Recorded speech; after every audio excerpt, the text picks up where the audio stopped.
This test is carried out with the circuit dead or isolated. As this is an initial verification, no power will be on.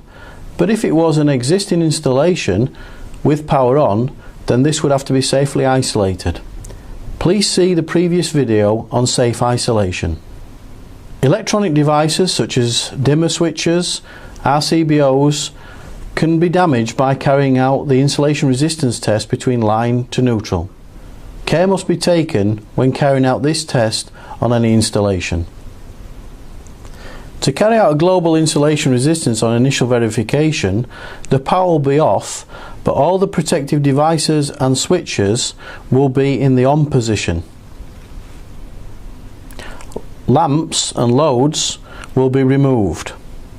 So here we see the operator turning the switches on, checking that the lamps have been removed prior to carrying out the test.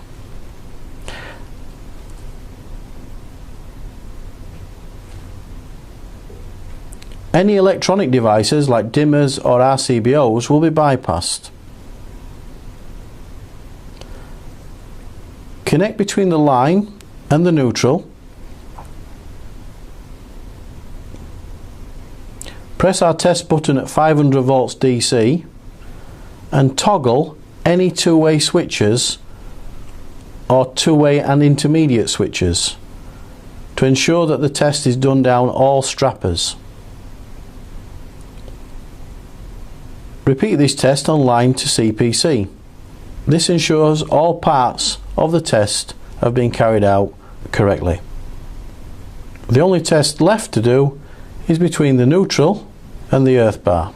A reading greater than 1 megohm is classed as satisfactory according to table 6.1 of BS 7671. Here we see the reading is greater than 299 megohms, therefore it is OK. When carrying out a global IR, a global insulation resistance test, if the reading is below 2 megohms, although this is classed as acceptable, it would mean that there is a possibility of a latent defect or latent fault. When this is the case, any reading below 2 megohms, each individual circuit must be tested, and then each individual circuit must comply with table 6.1 of BS 7671.